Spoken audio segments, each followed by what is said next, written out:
हमारे बड़े भाई डॉक्टर बेनीवाल सर को आमंत्रित करूंगा कि स्टूडेंट्स को जो है अपने वृहत ज्ञान से थोड़ा सा जो है उनको लाभान्वित करें। Doctor Beniwal sir. दोस्तों, आपने अगर एंट्री कंप्लीट कर ली, चलो एक बार पेंडिंग छोड़ देते हैं, बात शुरू करें।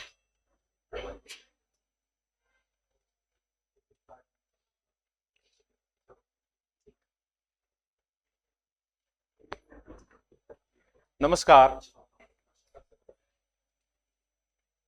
मैं डॉक्टर लक्ष्मी नारायण, और आप में से 90% जो दोस्त हैं वो मुझसे परिचित नहीं है, क्योंकि मैं आपके विषय का हूं नहीं।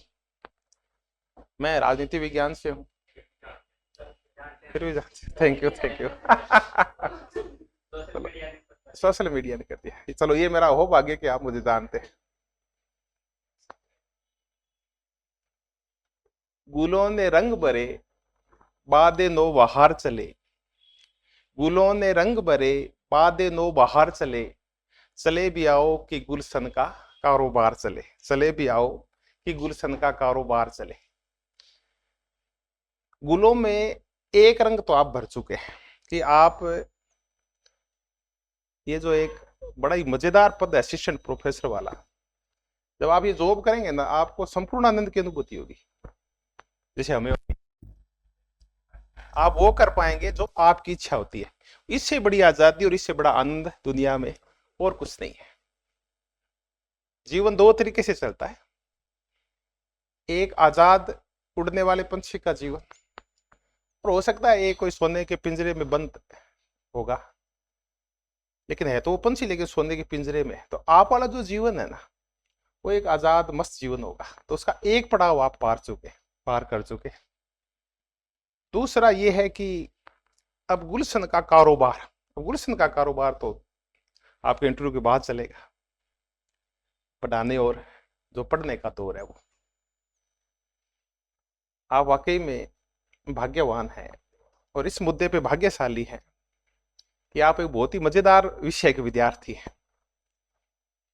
देखिए, चूंकि हम तो राजनीति विज्ञान को खाते पीते ओढ़ते और पहनते हैं, इसलिए हमें तो उससे ज्यादा प्रेम है। लेकिन अगर मुझे ये कहा जाए कि इसके बाद आप दूसरे नंबर पे कौन सा विषय पढ़ना चाहेंगे, तब मैं आपके विषय का नाम लूंगा। और कभी कभी तो मेरी इच्छा होती है कि अगर आप वाला विषय मेरे पास होता तो मैं पागल हो चुका होता अब तक। आप पता नहीं कैसे बचे हुए। इतना पढ़ने के लिए है, इतना कुछ है आपके पास। एक नई दृष्टि, एक नया विचार, हर दिन एक नई चीज आती है आपके पास। मैं सबसे पहले जी जैन परिवार में आपका हार्दिक अभिनंदन और स्वागत करता हूं। आज मैं न तो आपको ये बताने के लिए आया हूं कि इंटरव्यू कैसे दिए जाते हैं, कैसे लिए जाते हैं। बस मैं तो फैसिलिटेटर हूं। तो आज आपको ये फैसिलिटी अवेलेबल करवाने के लिए मुझे नियुक्त किया गया है।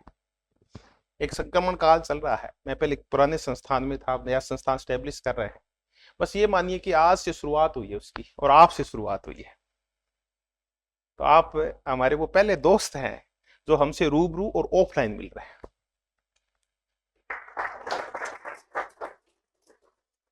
मैं दिग्विजय जी यही बात कर रहे थे कि आज क्या उम्मीदें की थी भाई। ऑनलाइन तो चलो जो भी चलता रहता है, सबसे ज्यादा आनंद आता है वो ऑफलाइन मिल के आता है, जब आपके चेहरे की मुस्कान देखते हैं, है ना, आपके मुस्कुराते हुए चेहरे देखते हैं, तब ज्यादा आनंद आता है। तो हमने ये सोचा था कि अपने को देखो ऑनलाइन तो करना ही करना है, लेकिन अपने 5-7 दोस्त भी आ गए ना अपने, तो अपना ना आज का दिन है वो सेलिब्रेट करेंगे। आप उससे 3 से 4 गुना आ गए। आपका तहे दिल से धन्यवाद। पहले मैं बातें भूल नहीं जाऊं, इसलिए पहले तो मैं साधारण बातें करता हूं कि इन फ्यूचर अपने और कैसे जुड़ के रहेंगे। आज वाला है ये तो इंट्रोडक्टरी पावर है, ये सेशन है। हम बातें कह सकते हैं। तैरना आप कल से सीखेंगे। हम आप तो ये बताएंगे कॉस्ट्यूम कैसे पहनना है, पानी में उतरना कैसे है, डाई कैसे लगानी है, हाथ कैसे चलाने हैं। लेकिन हमारे कहने से तो आप तैरना तो सीखोगे नहीं। तैरना तो आप कल सीखोगे, जब हम आपको डुबोएंगे और आप जोर लगा के ऊपर आएंगे, फिर हाथ पांव मारेंगे आप, तब आप सीखेंगे सब कुछ। लेकिन ये होगा कैसे, कल आप आएंगे कैसे? तो एक दिन में लगभग सर 12 से 15 इंटरव्यू होते हैं। 12 इंटरव्यू का हमने सोचा है। तो हमने ये आज ये डिसाइड किया थोड़ी देर पहले कि आप में से उन दोस्तों को पहले बुलाया जाएगा जिनका एक तो इंटरव्यू पहले है और दूसरे जिन्होंने आज अपने सशरीर उपस्थिति दी है अपने, आपको पहले बुलाएंगे क्योंकि आप हमारे लिए टाइम निकाल के हैं, तो हम आप हमारे लिए औरों से ज्यादा प्रीशियस है। तो आज अपन डिसाइड कर लेंगे भी कल आप में से कौन इंटरव्यू देना चाह रहा है। ठीक है, आप आज इनरोल करा के चले जाएं और ये डेट और डाल दें। अगर फर्स्ट फेज में किसी की डेट आ गई है, शायद आपका फर्स्ट फेज 18 से शुरू हो रहा है, उसमें अगर किसी की आ गई है 18 से 26 के बीच में, तो उनको कल पहले ले लेंगे। फिर आ गया दूसरा, आपके साथ एक और संकट आएगा। जैसे हमने आपसे पूछा कि कल अपने इंटरव्यू ले लें क्या, तो हम एक चीज है जिसकी तरफ तो तेजी से भागते हैं जब हम जवान हो जाते हैं, तेरे ब्याह मार दिया के तैयार आ, तेरे इंटरव्यू ले लेंगे ओ कौन लेना, इससे हम सबसे ज्यादा डरते हैं। तो मैंने कह दिया ना कल आपका इंटरव्यू है, गुरुजी जी तो तैयारी को नहीं, तो तैयारी तो ब्याह की को नहीं होगी नहीं, तो आप मस्त हो जाओ। तैयारी अगर आपका फर्स्ट फेज में आ जाता तो आपकी तैयारी कैसी होती है आप बताओ। तो तैयारी वेरी कुछ नहीं होती, इंटरव्यू क्या तैयारी करनी होती है, आपको सिर्फ कुछ नहीं करना होता, बोलना होता है, खुद को प्रेजेंट करना होता है, आपको जो कुछ आ रहा है उसको बात उगलना होता है। आता आपको बहुत कुछ है, अगर नहीं आ रहा होता तो आप यहाँ बैठे भी नहीं होते। विषय के ज्ञान में आप में कोई कतई कमी नहीं, आपने नेट की है, जेआरएफ की है और असिस्टेंट प्रोफेसर के आप में अधिकांश तो मुझे 2-3 दोस्त ऐसे नजर आएंगे दूसरा इंटरव्यू दे रहे, कई तीसरा भी दे रहे और कईयों ने आरएस के इंटरव्यू दिए हैं। तो ऐसे तैयारी वारी कुछ नहीं करना आपको। तो आप आज जैसे आप इनरोल करवा जाएंगे, आपको हम इंटरव्यू के लिए कॉल कर लें। दूसरा कि आप जब इंटरव्यू के लिए आएंगे, अभी क्या है कि सारा सिस्टम शुरू हुआ, तो मैंने कहा ना एक ट्रांजैक्शनल फेज है, एक संक्रमण काल था, एक मैं हम खुद भी बिजी थे। सर ने, दिग्विजय जी ने कहा कि आपने पॉलिटिकल साइंस के, हमने लगभग, मैंने गौरव जी ने मिलकर इनके नेतृत्व में लगभग 450-500 लोगों के इंटरव्यू ऑर्गेनाइज किए थे और हमारे शायद 1500 के आसपास कॉल थी जब पिछली बार। तो इन्होंने कहा कि आप अपने अपने सब्जेक्ट का कर लेते हो, हमारे वाले को भी कुछ करो। वो चलो ठीक है, आपके लिए करते हैं इस बार, ठीक है। तो इनका आदेश हुआ और आनंद फानंद में हमने शायद 5 या कितने दिन हुए, हमारी वो पहली बार आई थी, 3 दिन से हमने तैयारी शुरू कर दी थी, क्योंकि अभी हमारा सेटअप तैयार हो रहा है, वहां काम भी चल रहा है, तो खुद का कुछ तैयार नहीं था। तो इन दोस्तों से बातें की और आप आ गए। अब आप जब आएंगे तब आपको एक तो हम किट तैयार की है हमने, एक तो उन क्वेश्चंस की जो कॉमन क्वेश्चंस होते हैं, जो आपके एजुकेशन बैकग्राउंड से है, आपके खुद का जो बैकग्राउंड है, आपकी जो लाइफ हिस्ट्री है, लाइफ स्केच है, उससे रिलेटेड उसमें 60-70 क्वेश्चंस है। आप उनको अगर एक बार पढ़ेंगे ना और ढंग से बैठ के और उनके जवाब लिखेंगे एकांत में बैठ के कि इनके उत्तर हो क्या सकते हैं, तो आपके मन में जितने भी द्वंद्व चल रहे हैं ना, उन सब का में से 90% का समन हो जाएगा भी क्या क्या पूछा जा सकता है। बाकी जो भी निकलेगा ना आपकी लाइफ से, जो उसका प्रारंभिक पार्ट है आपके इंटरव्यू का, वो 60-70 क्वेश्चन उनको डिसाइड कर देंगे, वो रेडी है आपके। दूसरा आ गया कि आपका जो सब्जेक्ट है उसके बारे में क्या पूछा जा सकता है। मुझे तो आपके सेगमेंट बड़ा बड़ा पता है कि आपके एंशिएंट है या मेडाइवल है या फिर मॉडर्न हिस्ट्री है या राजस्थान की है या वर्ल्ड हिस्ट्री है। इनके ऊपर हमने क्या अलग अलग सेगमेंट के ऊपर क्वेश्चंस तैयार कर लिए। उसमें कंटेम्परेरी क्या पूछा जा सकता है, समकालीन क्या पूछा जा सकता है, तुलनात्मक क्या पूछा जा सकता है, जो कंसेप्चुअल क्लियरिटी वाले हैं जिनको अपन बोले उदाहरणात्मक समझ वाला क्या पूछा जा सकता है, फैक्चुअल क्या पूछा जा सकता है, ये हमने तैयार कर लिया। तीसरा हमने ये तैयार कर लिया कि अगर आप में से कोई रिसर्च कर रहा है तो रिसर्च के ऊपर क्या क्वेश्चन पूछे जा सकते हैं, रिसर्च मेथड्स क्या होते हैं, नल हाइपोथेसिस क्या होती है, डाटा कलेक्ट कैसे होते हैं, इतिहास में किस प्रकार की रिसर्च होती है, ये सारे भी हमने कलेक्ट करके रेडी कर रखे। जैसे आप आओगे ये हम आपको सौंप देंगे। फिर आप एक इंटरव्यू, दो इंटरव्यू, मॉक इंटरव्यू जहां भी आप दे रहे हैं वो सब जगह आपके काम आएंगे। अगर आप अपने दोस्तों के यहाँ भी मॉक इंटरव्यू दे रहे हैं तो वहां भी काम आए। तो हमने आपके लिए लगभग तैयारी शुरू कर रखी है आपका एक मेंटल फ्रेमवर्क बनाने के लिए, लेकिन उसके बाद उनके ऊपर काम करना ये आप शुरू करें तभी काम हो पाएगा।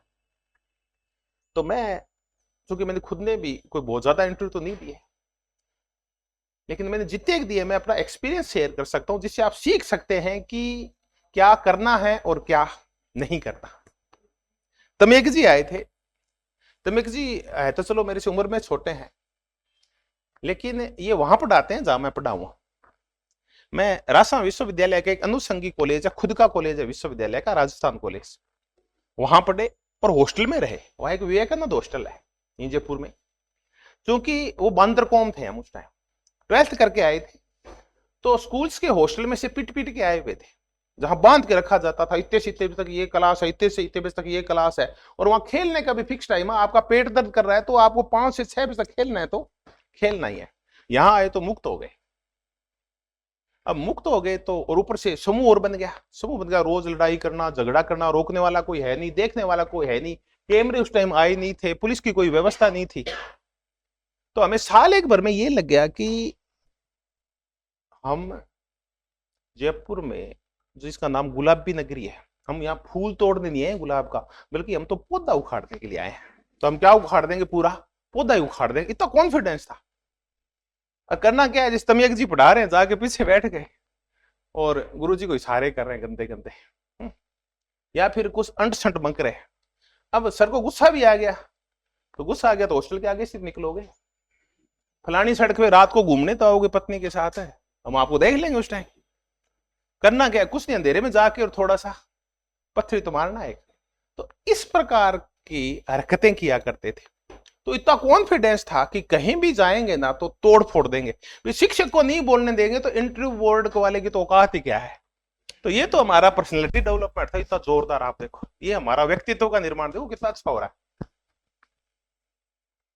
इंटरव्यू कॉल हो गया, ग्रेजुएशन करते ही कोऑपरेटिव बैंक में पोस्ट आई हुई थी कोई जूनियर मैनेजर की, एग्जाम दिया, पास हो गए, इंटरव्यू देने चले गए। तो वैसे ही जैसे मैं बता रहा हूँ ना आपको, करना क्या है, तो वहां तो ऐसे धमकाने ही तो है जाके लोगों को। उन्होंने जाते ही पूछा कैसे आपका नाम क्या है, तो चलो नाम तो जानते हैं, बता दिया। बताओ आरबीआई की फुल फॉर्म क्या है। अब सांस कभी ऊपर है कभी नीचे, आरबीआई को नाम कौन याद आवा है कि आरबीआई फुल फॉर्म क्या है। आप बैंक का इंटरव्यू दे रहे हैं और बेसिक क्वेश्चन ये है कि आरबीआई की फुल फॉर्म क्या है, और बोलना नहीं गया, कई देर तो फूंक सी निकली, फिर पसीनों पूछो। पहली बार पता चला कि इस दुनिया में कुछ ऐसे लोग भी जो हमसे भी बड़े और हमारे भी पसीने निकाल सकते हैं, क्योंकि आज तक तो पसीने हमने निकाले थे, पहली बार पसीना आया। उन्होंने हाथ जोड़ लिए कि हमें ऐसे मैनेजर है नहीं चाहिए, ठीक है, आगे से ऐसी गलती नहीं करेंगे। फिर साल 2 साल बाद फिर एक इंटरव्यू आ गया, वो आ गया जूनियर मार्केटिंग ऑफिसर कृषि उपज मंडी समिति का, आरपीसी इंटरव्यू ले रही है। अब चले गए तो थोड़ी बहुत तैयारी करके चले गए, पढ़ के गए। इस बार पहली बार तो ऐसे ही मुंह उठा के गए थे, नहा के गए थे बस इतना था। दूसरी बार नहा के भी गए, ड्रेस भी पहन के गए और दाढ़ी वाड़ी सब करके गए थे और किताबें पढ़ के गए। तो इस बार ये कॉन्फिडेंस था कि इस बार सब कुछ पढ़ा हुआ है, कुछ भी पूछेंगे तो बता देंगे। उन्हें 2-4 बार नाम पूछ के, गांव पूछ के और कालीबंगा पीलीबंगा पूछ के जो मैं झांका हूं, और पूछा कि आपको हमने बना दिया है कृषि उपज मंडी समिति का जेएमओ, हमको थैंक यू। अब आपका कृषि उपज मंडी समिति है वो डेमोक्रेटिक हो गई है, और आपके ऊपर एक निर्वाचित प्रतिनिधि और बैठा है, और वो आपसे ये कह रहा है कि आपको ये काम करना ही करना है, और वो काम है इलीगल, आप हैं उसके मातहत। अब बताओ आप क्या करोगे। तो मैंने कुछ तो देर सोचा, वो सर मैं पहले देखूंगा, फाइल देखूंगा। फाइल नहीं देखनी है, फाइल तो देखी हुई है, फाइल तो इलीगल है, ये तो हम कह रहे हैं ना, फाइल तो हमने देख ली। आप तो ये बताओ कि वो जनप्रतिनिधि है, अपने देश में लोकतंत्र है और वो निर्वाचित हो गया है, आप वो सरकारी कर्मचारी, बताओ आप क्या करोगे। मैंने कहा मैं उसका साथ दूंगा। उन्होंने मेरे ऊपर क्या प्रेशर बना दिया, तो मैंने कहा मैंने तो साथ दूंगा। अच्छा, बोला खड़े हो जाओ, वो दरवाजा देखो, चलो हमें भ्रष्ट अफसरों की जरूरत है नहीं है, तो दबाव में आ जाए ऐसे अफसरों की जरूरत भी नहीं है। इस बार ये पता चला कि ऐसे भी क्वेश्चन पूछे जा सकते हैं। फिर तीसरा इंटरव्यू ये आया एपी वाला, तो इसे बीच में और आए होंगे।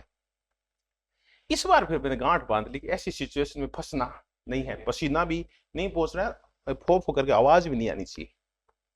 तो इसका सबसे अच्छा तरीका क्या निकाला, यहाँ आए राजस्थान विश्वविद्यालय, कॉल होते ही यहाँ जैसे आज सेमिनार है वैसे यहाँ भी सेमिनार हुई। यहाँ सेमिनार हुई तो फिर हाँ प्रोफेसर आए, उन्होंने बताया टाई कैसे बांधनी है, जूते कैसे बांधने हैं, वो फीता कैसे कसना है, बेल्ट कैसे लगाना है, जराब कितनी ऊंची पहननी है और कितनी के नीची पहननी है, मगर सारी जानकारी हो गई। तो फिर मैंने सोचा अगर शादी टाई बांधने का कहा इन्होंने, टाई अगर ब्याह में बांधी, भाई खुद कौन बांधी, स्टूडियो बांधा थरकेंगे कि ब्याह में टाई खुद बांधी थे, सच भी बताइए। आपको हुआ नहीं कहीं हो जाए तो पता चलेगा। अब गांव में अपन टाइयों के मतलब अब अपने टाई यहाँ कस के छोड़ दी उसने, अब हम सांस ही बनी हुआ है, अब अपन टाई नहीं यहाँ करा के अगले कान देखा करा के अपन दम घुटन आ रहे, वो टाई तो नहीं बांधेगे। तो ऐसे करके बता रहा हूँ कि ऐसे थ्योरेट ऐसी चर्चाएं होती है कि कौन से कपड़े पहन के जाएं, कौन सा कोट पहन के जाएं, वो पहन के जाएं जो आप कंफर्ट है और आप डिसेंट लगे, सुंदर लगे, ज्यादा बनावटी होने की भी आवश्यकता है नहीं। हालांकि कपड़े देखते हैं वो, लेकिन वो सिर्फ कपड़े नहीं देखते। फिर अब तैरना सीखना पड़ेगा। तो मैं उस टाइम सुरतगढ़ रहा करता था, श्री गंगानगर जिले का एक कस्बा है सुरतगढ़। तो हमने 3-4 लोगों ने ग्रुप बनाया, ग्रुप बना के, और एक प्रिंसिपल महोदय थे, वो पहले आरपीसी के कई इंटरव्यू दे चुके थे और वो थे भी पॉलिटिकल साइंस के।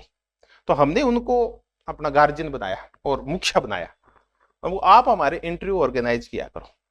मेरा घर था, हम ऐसे एक बोर्ड ले आए, और हफ्ते में हम एक बार तो हम सारे इकट्ठे होते और लगभग आधे घंटे का इंटरव्यू देते। 2 बैठ गए, एक को सामने बिठा लिया, बीच में उनको पैनल में बिठा लिया जो प्रिंसिपल महोदय थे। हम हालांकि सारे उस टाइम जॉब भी कर रहे थे। तो ऐसे करते करते लगभग हमने 10-12 मॉक इंटरव्यूज ऑर्गेनाइज किए। उसका मैं परिणाम बताऊं, इतना सुखद आया कि मेरा इंटरव्यू शायद 18-19 मिनट चला था। मुझसे फैक्चुअल भी पूछा गया, मुझसे कंसेप्चुअल भी पूछा गया, आइडियोलॉजी बेसिस भी क्वेश्चन पूछे गए। जितनी आइडियोलॉजी आपको परेशान करती है उतनी परेशान हमें करती है। हम तो उसको जीते हैं, तो हम तो राजनीति विज्ञान के। आपको तो सिर्फ आइडियोलॉजी बहस करनी होती है, हमें जीना पड़ता है उसको, क्यों, हमें तो उसको ढालना है जीवन के अंदर। तो ऐसे भी क्वेश्चन आए, लेकिन परिणाम ये निकला कि बड़ा जोरदार इंटरव्यू गया। वो इसलिए गया कि मैंने बहुत सारे पहले क्या दे रखे थे, अपने साथियों को मॉक इंटरव्यू दे रखे थे। तब आप भी, यही आपकी यूएसपी है और यही एक अंतिम वो सत्य है कि आपको ज्यादा से ज्यादा क्या देने पड़ेंगे, मॉक इंटरव्यू देने पड़ेंगे। मुद्दा ये नहीं है कि आपने मॉक इंटरव्यू किसको दिया, मुद्दा ये है कि आपने कितने मॉक इंटरव्यू दिए। हम क्या सोचते हैं, ओ इनके मॉक इंटरव्यू देना, कोई यूनिवर्सिटी प्रोफेसर देना तो आनंद तो हवा है, इसका क्या इंटरव्यू देना है, ये तो अपने अपने साथ का ही तो है। आप एक बार जाओ तो सही, अपने 3 दोस्तों को बिठाओ और आप ऐसे प्रॉपर एंट्री करो, आपको पसीने आ जाएंगे। करना क्या होता है, कुछ ज्यादा नहीं कुछ करना होता आपको आपका जो दोस्त है उनको क्वेश्चंस देने होते हैं, भले ही वो उसके हिस्ट्री के हैं या नहीं है ना, आपको सिर्फ क्वेश्चंस देने होते हैं। वो आपको अपने आप पूछ लेंगे, वो आपको जज कर देंगे 2 मिनट के अंदर कि आप सही बोल रहे हैं या नहीं बोल रहे हैं।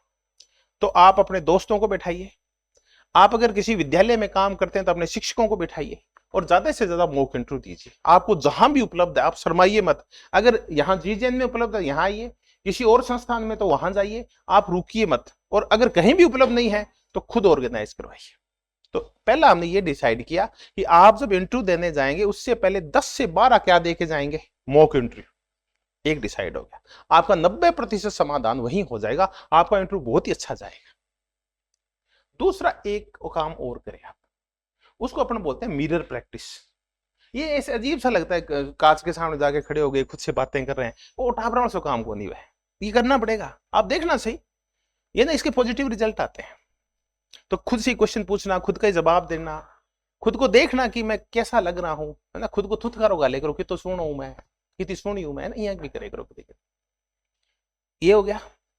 उसके बाद एक और अच्छा तरीका है कि आप आजकल तो मोबाइल है इसके सामने लगा लो आप, और खुद ही क्वेश्चन पूछो कि ये क्वेश्चन आप मिस्ट्रेस का बताओ, तो खुद ही जवाब दो। और फिर जब टाइम मिले तो खुद को देखो कि आपने जो वीडियो रिकॉर्ड किया उसमें आप दिखाई कैसे दे रहे हो, आपके हाव भाव है कैसे हैं, आपके चेहरे पे कॉन्फिडेंस है क्या। इससे आप क्या होगा कि 10 एक दिन में ना आपकी पर्सनैलिटी डेवलप हो जाएगी, और आज है ना उससे आप 60-70 गुना ज्यादा बेहतर हो जाएंगे। तो दूसरा एक, आप मोबाइल के ऊपर खुद के वीडियो बनाएं और देखें कि आप कितने सुंदर लग रहे हैं, कहां कमियां हैं जिनको आपको सुधारना है। 2 काम ये। तीसरा काम है ये ब्लैक बोर्ड वाला, ये भी प्रैक्टिस का ही काम है। आपको कुछ नहीं करना, इन बहनों की तो अधिकांश मैं देख रहा हूँ बिंदियां लगी हुई है, इनके पास एक बहुत जोरदार श्रोता है, इनके पास वो चू नहीं करता और काउंटर क्वेश्चन और नहीं करता वो, है ना। उस निरीह जीव को आप क्या बिठाएं, अपने सामने बिठाएं, है ना, और उससे बोलें कि बोलना नहीं है, सिर्फ क्वेश्चन पूछने हैं, और वाहियात क्वेश्चन पूछने नहीं है, वो तो बेचारा वैसे ही नहीं बोलता, लेकिन फिर भी उसको मोटिवेट करके आप थोड़ा सा बुला सकते, उसको पढ़ाएं आप, आपके भी कोई अर्धांगिनी हो सकती है। आपने अगर अपने अर्धांगिनी को पढ़ा दिया ना, तो जीवन में सबसे अच्छा शिक्षक वो होता है जो किसको पढ़ा दे, अपनी पत्नी को पढ़ा दे। इससे अच्छा क्या हो सकता है। आपके गुरुजी बात में पढ़ने को नहीं है, ब्लैक बोर्ड के ऊपर हमारे पास कोई बच्चे है नहीं पढ़ाने के लिए, हमारे हम न स्कूल में है, न कॉलेज में है, न हमारे आसपास कुछ है, लेकिन घर पे तो कुछ होंगे ना, तो कुछ नहीं, आपको सिर्फ प्रैक्टिस करनी है। कोई नहीं है आपके जीवन में, बिल्कुल अंधेरा है, न पुरुष है न औरत है, तो आप क्या करो, आपके पास मोबाइल तो है, आप मोबाइल का यूज कर लो, ठीक है। एक और बताऊं, एक गांठ बांध लो जीवन में कि मुस्कुराना है ना, इसे नंबर न तो बढ़ते हैं, न बढ़ते जरूर है, कटते नहीं है। और आप नहीं मुस्कुरा रहे हैं और ऐसे गंभीर हो रखे, भाई जी बैठे ला रहे या मुंह करके, इससे आप ज्यादा विद्वता सो नहीं होती, इससे आप मस्त रहे यार, जैसे भी ऐसे, है ना। तो जो कम कम मुस्कुराता है वो बड़ा विद्वान है, नहीं होता कि आप मुस्कुराए, मस्त रहे आप, है ना। जीवन में इंटरव्यू आते रहते हैं और इंटरव्यू जाते रहते हैं, ठीक। तो मैंने आपको ये कहा कि आप छोटे छोटे प्रैक्टिस कैसे करें, आपको करनी तो प्रैक्टिस होगी, आप मॉक इंटरव्यू करें, आप बोर्ड प्रैक्टिस करें, आप मिरर प्रैक्टिस करें, आप मोबाइल के ऊपर प्रैक्टिस करें। अब ये तो बातें होगी छानी छानी बातें जो अपन करते ही रहते हैं, है ना, आप हर जगह यही बातें बताई जाएगी। अब बातें बताएं कि आरपीएससी के अंदर चल क्या रहा है। आप इस टाइम पिछले 5-7 साल के सबसे सौभाग्यवान वो अभ्यर्थी हैं जो सबसे फिर आरपीएससी के अंदर इंटरव्यू देने जा रहे हैं। इस टाइम 99.99% आरपीएससी शुद्ध है, और मुझे नहीं लग रहा कि अभी अब थोड़ा थोड़ा जाके और राजस्थान के युवाओं में और आप सब में कॉन्फिडेंस आया कि हमारा भी हो सकता है। अब आपके चांस है, क्योंकि पीछे तो 4-5 साल तो कॉन्फिडेंस डाउन हो गया था कि जब तक हमारे पास एक जगह से दूसरी जगह जाने की बस की टिकट नहीं है। बस जाती थी, पता आपको, एक बस गई थी, याद आ रहा है? हाँ, और वो बस में टिकट बहुत महंगी थी, इतनी, तो ये जो एपस्टीन वाला है ना, इसकी यार्ड की टिकट नहीं थी, इतनी महंगी टिकट थी उसकी, और वो कहां से कहां गई थी आपको भी पता है। तो उस टाइम कॉन्फिडेंस था कि बस की टिकट पैसे है नहीं, तो अपना कुछ बनना ही नहीं है। तो इस टाइम आरपीएससी बिल्कुल फेयर और प्योर काम कर रही है। एक दूसरा कि आपको वो मिनिमम मार्क्स और मैक्सिमम मार्क्स उनका क्राइटेरिया क्या है। देखो, ये क्राइटेरिया अभी पिछले 1.5 साल से चेंज हो गया। पहले क्राइटेरिया फिक्स था इनका कि वो आपके 6-7 से तो करते थे शुरू, और आपको 15-16 पे रोकते थे, और 16 से ऊपर है ना, ये बहुत ज्यादा, अब आगे नहीं, 16 के बाद तो ठीक है, लेकिन ये आपको 6 से या 7 से 15 से 16 के बीच वेरी करवाते थे। अब इन्होंने क्राइटेरिया कर दिया चेंज। अब आपको ये कहां से शुरू करते हैं, 4 से शुरू करते, 3 या 4 से शुरू करते हैं और ले जाके 11-12 पे छोड़ देते हैं। बीच का गैप तो वही है, लेकिन अब क्राइटेरिया चेंज हो गया। तो उतना ही मेरिट जो पहले 5-7 नंबर जाती थी, मेरिट इंटरव्यू की वजह से उतनी क्या चली जाएगी, वो कम चली जाएगी। अच्छा, ये है कि वो 4-1 नंबर तो सबको ही देंगे।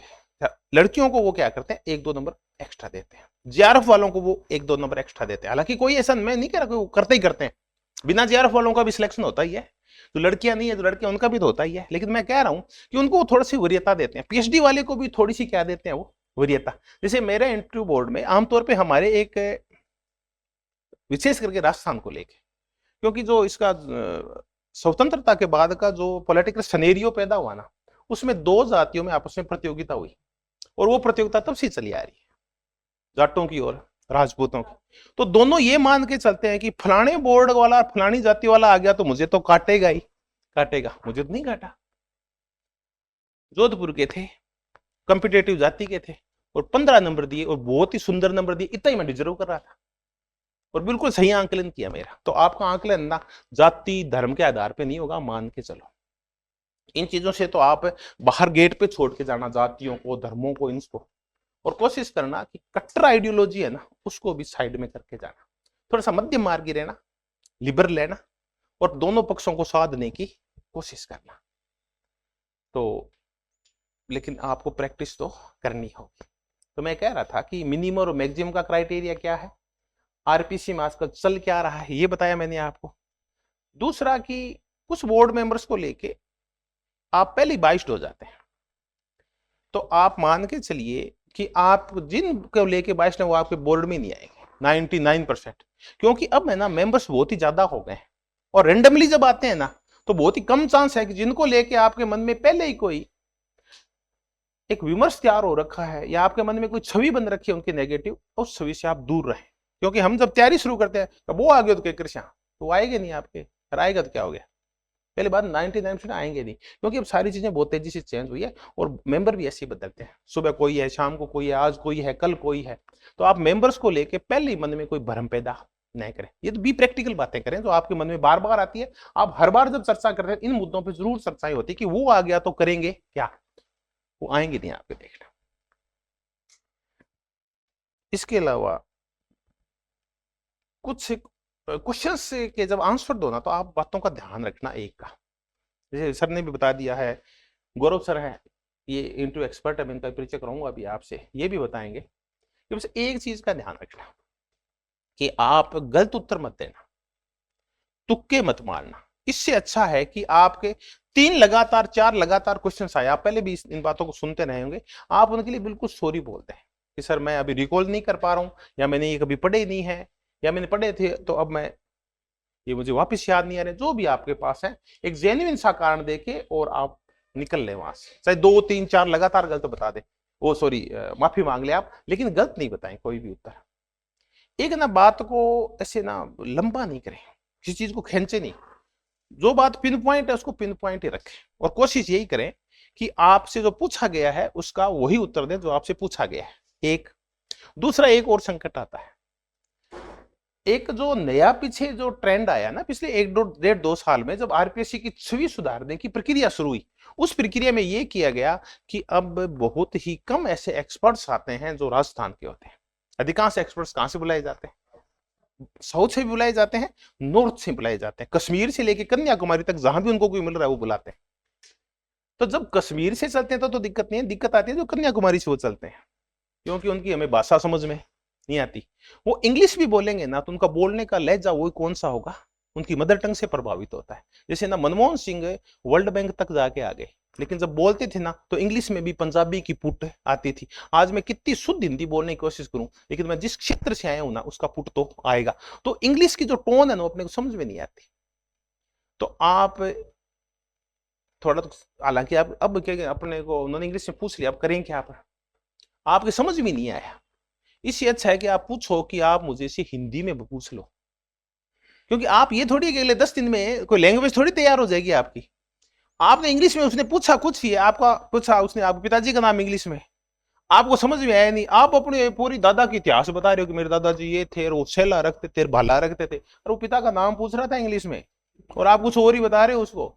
तो इसका तात्पर्य ये है कि आप उससे या तो सुनाई नहीं दिया तो दोबारा पूछ लो, ये नहीं डरना कि आपको। देखे एक और दिक्कत क्या आती है, यहाँ कुछ ऐसे प्रोफेसर आते हैं जो उम्र दराज हो गए और बढ़ती उम्र के साथ उनकी जो सुनने की शक्तियां हैं वो कम हो चुकी है और बोलने की भी कम हो चुकी है। तो आप उनसे जोर से कह भी सकते हैं कि सर मुझे सुनाई नहीं दिया, प्लीज आप अपना क्वेश्चन क्या करें, दोहरा दें। ये कोई बुरा नहीं माना जाता क्वेश्चन को दोहराना, आप लोग सोचेंगे बुरा मान जाएगा, तेरे समझ में नहीं आया, तो आप लैंग्वेज के लिए भी कह सकते हैं और आप क्वेश्चन के लिए भी दोबारा रिपीट करने के लिए कह सकते हैं, और आप गलत हो तो सॉरी भी मांग सकते हैं। ये 3 बातों का वहां रखना ध्यान। अब कल आप जब आना शुरू हो जाओगे तो मैं आपके स्वागत के लिए फिर वही आपको जीजन में मिलूंगा, एड्रेस आपको भेज दिया जाएगा। हमारे लायक जितना बेस्ट आपके लिए हो सकता है हम पूरी कोशिश करें। दिग्विजय जी बैठे ही, क्योंकि मैं तो आपको विषय का हूं नहीं, तो मैं तो इतना ही बोल पाऊंगा। हाँ सर, आपने क्राइटेरिया बताया कि 3 से 12 के बीच में किसी को 15 होना चाहिए, उसमें क्या है? अब सुनो तो सही यार, मैंने तो क्राइटेरिया बताया है, मैंने कहा मैं एक आइडिया, मैं तो आइडिया बताया है, मैंने कोई लीक नहीं खींच दी कि इस लीक से आगे बढ़ना ही नहीं है, या मैं तो एक बताया है कि क्या करते हैं। अब 15-16 चाहिए तो आप लाओ 15-16।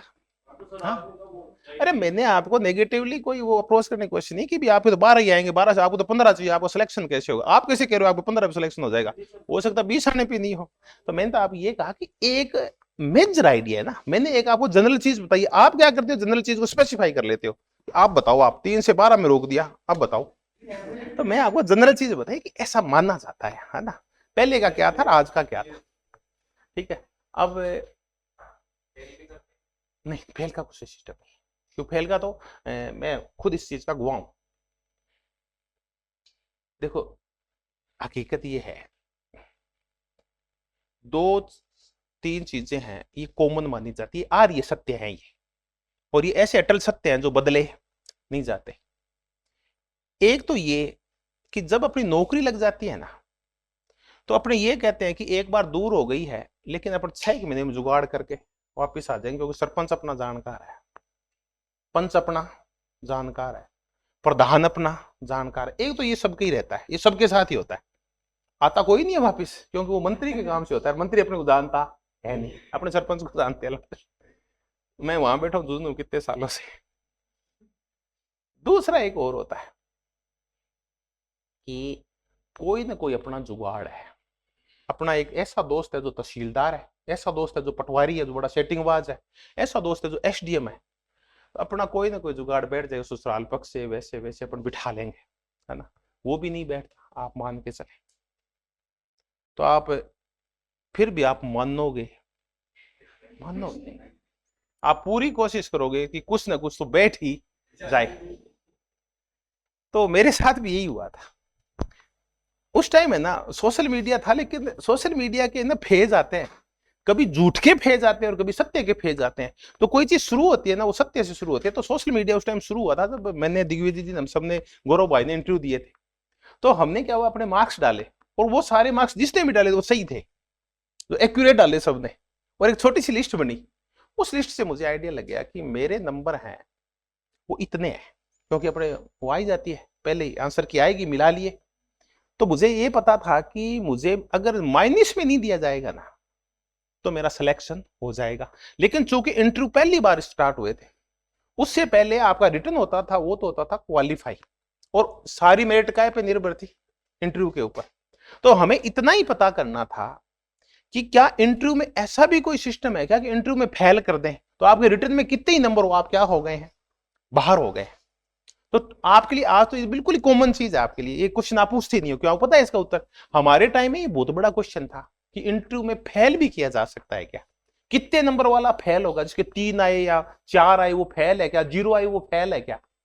तब फिर मैंने भी जुगाड़ किया, जैसे आप जुगाड़ करते हैं ना, बस मैंने ये जुगाड़ नहीं किया कि मुझे वहां कितने चाहिए, मैंने ये जुगाड़ किया कि इस प्रश्न का उत्तर ढूंढ के लाए, क्योंकि जब आरटीआई लगाई तो स्पष्ट जवाब नहीं है कोई भी। तो मैं किसी से मिला महोदय से, उन महोदय ने फिर मुझे पहली बार बताया कि यहाँ फेल होने का कोई सिस्टम नहीं है, आपके नंबर हैं, मेरिट गई 125, आपके नंबर है 126, और आपके इंटरव्यू में 0, और सारे नंबर है कहां आपके रिटर्न में है, वहां 0 है, आपका क्या होगा, सिलेक्शन होगा। यहां कोई फेल वाला सिस्टम है ही नहीं। उस टाइम की बता रहा हूं, उन्होंने मुझे जो बताया उस टाइम फिर हमने देखा यही आता था, 6-7 से शुरू करते थे, 10-15 पे ले जाके 15 तक रोक देते थे, और 20 तो आते ही थे, कईयों के आते थे। तो फेल वाला सिस्टम है नहीं, लेकिन 4-5 सबके ही आते हैं। वो किन को देते हैं, मुझे और बताया मुझे उन्होंने कि हम आमतौर पे जब आपसे पूछा गया कि आपने अपना नाम बता दिया और थोड़ी बहुत एजुकेशन बैकग्राउंड बता दिया, 2-4 चीजें आपने सब्जेक्ट की बता दी, तो उस टाइम उनको उसको वो 6-7 नंबर दिया करते थे। आज उसको कितने दे देते हैं, वो 4 देते थे, 5 दे देते हैं। और मैं बता रहा हूँ अंतिम नहीं है वो, हर बार चीजें चेंज होती रहती है। एक आइडिया, एक बड़ा बड़ा कैलकुलेशन बता रहा हूँ आपको। फिर वो कहते हैं, हम कहते हैं कि 7 से कम किसके आते हैं, तो आपके पास है ना 15 वाले तो उदाहरण हैं, उनको तो आप जाते हो भूल, और उन उदाहरणों को याद रखते हो कि सॉरी आप तो कह रहे थे 15 देते हैं, 7 देते हैं, उसके तो 2 ही दिए थे, तो 100 में से 1 के दिए थे, उसको तो बना लिया आपने सामान्य, और जिसको 99 सामान्य था उनको आपने कुछ गिना ही नहीं।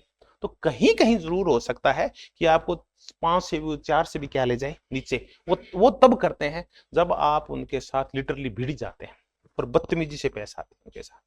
क्यों कई बार क्या है, कई बड़े गुस्सेल होते हैं, बेरोजगारी से परेशान होते हैं और उनमें क्रांति करने की क्या होती है, दमित इच्छाएं होती है, वो वहां जाके क्या कर देते हैं, क्रांतियां कर देते हैं। उनके जरूर वो भले ही नंबर कम दे दे, लेकिन आपके नंबर 4-5 से शुरू करते हैं वो, और 10-12-15 पे आके आपको रोकेंगे। अब आप है ना ये सोच के मत जाना कि अब क्या है कि सोशल मीडिया के ऊपर गॉसिप बहुत चल रहा है। हमारे टाइम का सोशल मीडिया सच्चा था, अब क्या है, झूठा है। अब तो क्या कर रहे हैं कि सोशल मीडिया के ऊपर जो फ्रेंडशिप का जमाना चला है, तो हर एक कोई अपने नंबर बहुत ही बता रहा है कि कोई तो फंस ही जाएगा, कोई तो जाल में आएगा, ये बहुत ही चल रहा है आजकल।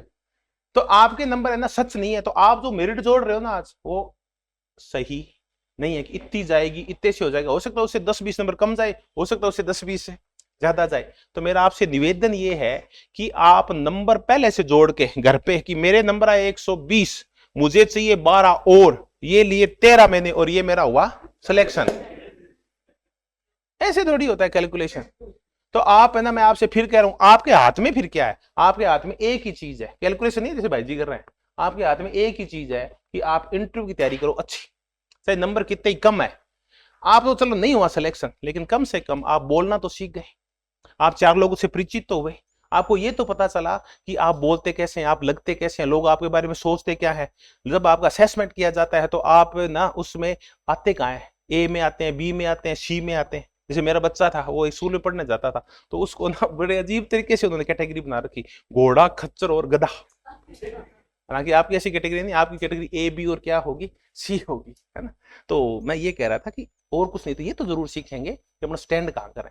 तो जीवन में कोई भी एक्सपीरियंस है ना जिससे ज्ञान बढ़ता है, वो कुछ खोता नहीं है, वो आप कुछ ना कुछ पाते ही हैं। तो आप नंबर नहीं जोड़े, नंबर जोड़ के निराश नहीं हो कि मेरा तो हो ही नहीं रहा है, मैं इंटरव्यू की क्यों तैयारी करूं। नहीं, इंटरव्यू की तैयारी करो। जीवन में आज नहीं तो कल कहीं ना कहीं आपका ये ज्ञान क्या आएगा, काम आएगा। तो आप यही सोच के कि कुछ मैं सीख ही रहा हूं, आप तो बढ़िया तैयारी करो। आपके हाथ में यही है कि आप तैयारी अच्छी कर सकते हैं। मेरिट आपके हाथ में नहीं है, नंबर लाना आपके हाथ में, वो आप कर लो। मेरिट आपके हाथ में नहीं है, तो आप जोड़ घटाओ ज्यादा मत करो, आप तो तैयारी शुरू कर दो। अब आगे मेरी आदत है कि हम राजनीति विज्ञान पढ़ते पढ़ते मोदी जी के हो गए भक्त, और हम एक तरफा ही बोलते हैं, क्योंकि मोदी जी भी एक तरफा ही बोलते हैं। तो हम मोदी जी के परम भक्त हैं, परम राष्ट्रवादी हैं, है ना। तो हम एक तरफा बोलेंगे, सुनने का काम है इनका, ये आपको सुनेंगे, आपके जवाब भी देंगे। तो आपके जितने भी क्वेश्चन हैं, क्वेरीज हैं, वो सारे आप गौरव जी से करें। क्योंकि जब भी हमारे राजनीति विज्ञान में हम कहीं अटक जाते हैं, हम तो इनको बुलाते हैं कि आप देखो सारे काम, क्योंकि इन्होंने RS के, UPSC के खुद के खूब इंटरव्यू दे रखे हैं इन्होंने। और उसके अलावा ये मुझे लग रहा है कि 500 तो मेरे इंटरव्यू लेके गए थे। ये तो सिर्फ 1-1.5 साल की बात हुई है, उससे पहले 4-5 साल से पहले लगे हुए, लेकिन कम से कम 2,500-3 हजार से ज्यादा इंटरव्यू उन्होंने ले रखे। तो ये जानते हैं कि आपकी मानसिकता क्या है, आपके क्वेश्चंस क्या है, उनका समन कैसे होगा, उनका समाधान कैसे होगा। तो आपके जितने भी बौछार है क्वेश्चंस की, वो किस पे करें, आप गौरव जी पे करें। तो अब ये जो मंच है ये गौरव जी के वाले हैं। मैं वापस दिग्विजय जी का धन्यवाद करूंगा कि अगर ये नहीं होते तो आज मैं आपसे परिचित नहीं होता और आप मुझसे परिचित नहीं होते। ऐसे मिलने मिलाने का दौर चलता रहेगा। रफ्ता रफ्ता दिन बीता, रफ्ता रफ्ता दिन बीता, दज्जी दज्जी रात मिली, जिसका जितना आंचल था उतनी ही सौगात मिली। तो आप एक ही काम कर सकते हैं कि आप तो आंचल फैला के रखें। आंचल छोटा रखोगे तो सौगात कम मिलेगी, और ज्यादा बड़ा फैलाओगे तो ज्यादा मिलेगी। बस आप तो ना ये कॉन्फिडेंस कि मेरे को तो 15 से 20 नंबर लाने इतना सोच के जाओगे तो और ही ज्यादा अच्छा इंटरव्यू होगा। थैंक यू, बहुत बहुत धन्यवाद दोस्तों।